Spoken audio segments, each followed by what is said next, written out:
Hello guys, কেমন আছো তোমরা? তো বৃষ্টির সঙ্গে পাহাড় তো ভীষণ ভালো লাগে, তাই না গাইস? এইভাবে বৃষ্টির মধ্যে বাইক নিয়ে বেরিয়ে যাব, বৃষ্টি ভেজা একটা ওয়েদার থাকবে, দারুণ লাগে। কিন্তু যদি রাস্তা এরকম হয় গাইস, তাহলে কেমন হবে? চাকা ভেতরে ঢুকে যাচ্ছে, এইরকম কন্ডিশন যদি রাস্তার হয়, তাহলে কেমন লাগবে সেটা একটু জানাও।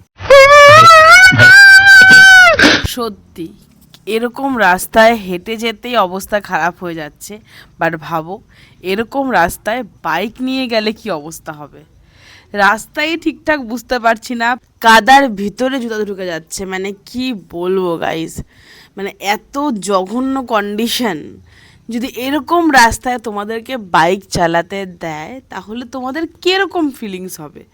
ধরো উপর থেকে ল্যান্ডস্লাইড হচ্ছে, তোমরা এরকম রাস্তা দিয়ে বাইক চালিয়ে যাচ্ছ, বলো কেমন লাগবে? একবার বলো কিরকম ফিল করবা তোমরা। হ্যাঁ আমি জানি এরকম ফুল রাস্তা তোমরা লাদাখে পেয়ে যাবে, একদম ফুল রাস্তা এরকম থাকবে। তো এরকম যারা প্রিপারেশন লিখছো লাদাখের এখন যাওয়ার, তারা কিন্তু একদম এরকম রাস্তাই পাবে। রাস্তাটা কিন্তু ইয়ালবংয়ে যাওয়ার সময় রাস্তাটা পেয়েছিলাম। এখন হয়তো আরও কন্ডিশন খারাপ হয়ে গেছে, যত বৃষ্টি হবে রাস্তা তত ভেঙে ভেঙে নষ্ট হয়ে যাবে, এটাই স্বাভাবিক।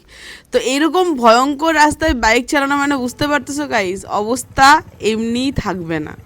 তো তোমরা ভাবো বাইক নিয়ে কি অবস্থা হয়েছে। আর এটা ছিল অরুণাচলের একটা রাস্তা, অরুণাচলের একটা জায়গা, মানে এরকম ছিল। বাট এটা বেশিটা ছিল না, কিন্তু এই কাদা জায়গাগুলোতে এত স্লিপ কাটে যে কি বলবো গাইস।